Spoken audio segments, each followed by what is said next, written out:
Hey guys, it's Jessie V. So to start, just so nobody freaks out at me, this is not a bra showing through my shirt, it's actually a workout top. I saw it and I was like, this literally matches my backdrop. So I threw it on. Isn't this shirt so inconvenient though? Like, why would they put holes right here? Why right here? Can you see my moon tattoo through it though? A little bit? I think you can. Anyways, today's story time is super weird as usual. But before I get started, I'm going to be announcing Unicorn of the Week. If you guys did not know, Unicorn of the Week is basically the person who is subscribed to my channel, who has their notification bell on, who is commenting in the first couple hours of one of my videos go out. Basically just someone who I see constantly in my notifications, someone who is totally involved and who just is excited about my channel. And it's also a way to sort of give back to you guys and to include you guys on my channel. So today's Unicorn of the Week is BGDD13. They are literally so involved with my channel, constantly tweeting me. I just see them all the time and they are so sweet, so supportive, so thank you so much for being so amazingly supportive. Your Unicorn of the Week, how do you feel about that? Also, I just wanted to say before I move on to this story that last week I just assumed the Unicorn of the Week was a girl just based on looking on their profile, and I shouldn't have just assumed. Never do that, guys, because they tweeted me after my video went live and they're like, thank you so much for making me Unicorn of the Week, but I'm a boy. And I felt so bad, so I'm sorry. If your profile does not say if you're a boy or a girl, I will just not assume from now on. Okay, so today's story. Oh boy, oh boy, oh boy. So let me just start by saying that when I was a little kid, the ice cream truck was like the best thing in the world to me. Whether I'd be sitting watching TV,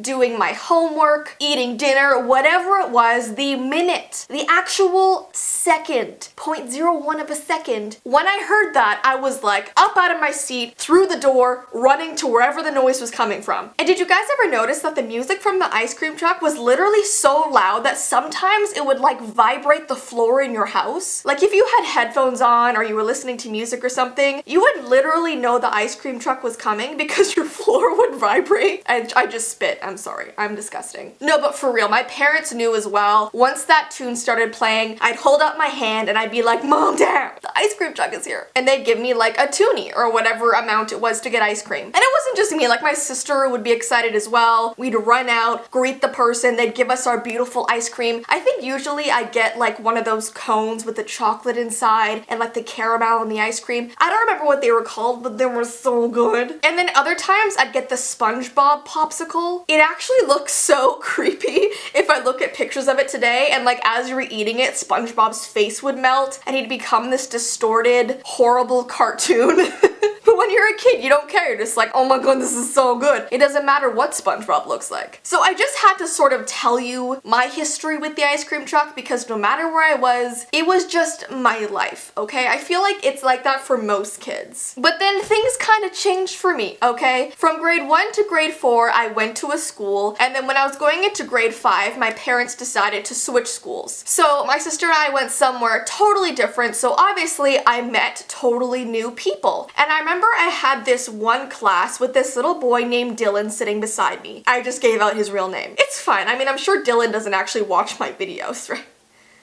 Right, Dylan? Usually I wouldn't give out real names, but I don't even think it's fine. So Dylan was sitting beside me and he was one of those like troublemaker kids, you know? He'd talk all the time in class. He'd throw like crumpled up paper balls at me. And I mean, I think that was like a kid's way of flirting back then. They tried to like annoy the girls and that was their way to be like, hey, I like you. But the girls would be like, oh my gosh, get away from me, please. But anyways, one day, I don't know how the topic came up, but a couple of the girls in my class were talking about the ice cream truck and like which flavors they like to get. And I piped in and I was like, hey, I love the ice cream truck. He comes to my house like every single day. I love those SpongeBob things. And Dylan hears this and immediately goes, the ice cream truck, you say? And then he tells me this terrifying story. As you can tell from watching my channel, I always get told these horrible stories when I was a kid, and it just scarred me for life. It changed the way I thought about a lot of things. So Dylan told me about this one night when the ice cream truck arrived at his house at like 10 p.m. And if you guys know, ice cream trucks usually go around the neighborhood between like, I don't know, 3 and 5 p.m. Usually when kids are getting out of school. They don't really like to interrupt people after dinner because like it's too late in the day, you know? And honestly, it's kind of creepy if an ice cream truck is out after like 8 p.m. because it's getting dark and like, why would a truck be like luring kids at night? You know, it's just weird. But Dylan was like, no, like this one time the ice cream truck came to me at 10 p.m. and I heard his creepy music coming from out my window and my parents were asleep, but I still snuck outside and like walked up to the ice cream truck man, and I couldn't really see him. He was like shadowed behind the window. He looked kind of creepy, but I still wanted an ice cream. So I held out my hand to give him the money, and the minute his hand came out of the darkness, he had like these long thin nails, and when I looked up at his face, he had these glowing red eyes. He was just staring at me, and so he ran back into his house to get away from this guy. And he told me that sometimes at 10 p.m. he'd hear that eerie tune of the ice cream truck going down his street, and you guys have no idea how much this scared me. I was in grade 5, okay? I was a young kid, so this sort of thing actually like burrowed into my brain, and from then on I thought of the ice cream truck man as this horrible monster, because Dylan was like, do not go to the ice cream truck. Do not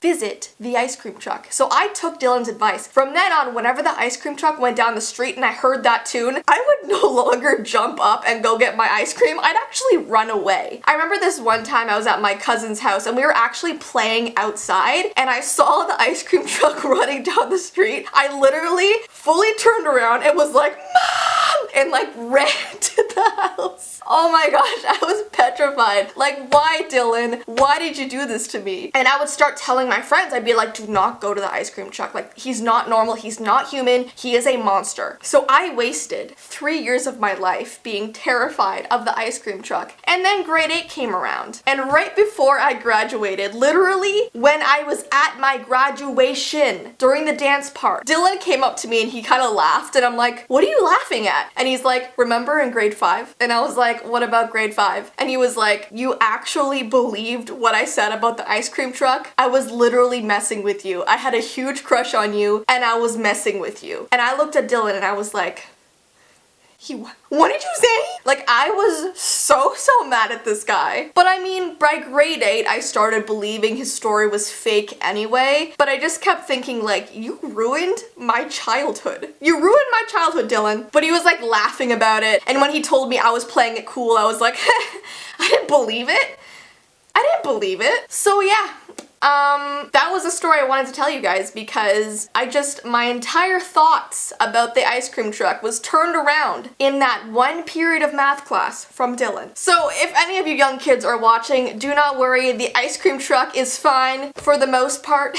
But yeah, if you ever for some reason hear like an ice cream truck music playing at like 10, 11 p.m., don't go out, okay? Don't go out to greet him because it's probably not going to be good. But yeah, that is my story time for today, guys. I have no idea if Dylan watches my videos. I don't even know what he's doing today in his life. But if he is, Dylan, that was not very nice of you. Hopefully he doesn't message me over this. Anyways though, guys, I hope you have an awesome rest of your day. I'm going to be doing another unicorn of the week next week, so make sure you're subscribed, make sure you have your notification bell on, and just like comment and hang out and just like interact with me. I love talking to you guys. I love seeing your names pop up in my notifications. You guys are awesome. Thank you so much for all of your support, and I hope you have a good day, and I will see you in my next video. Bye!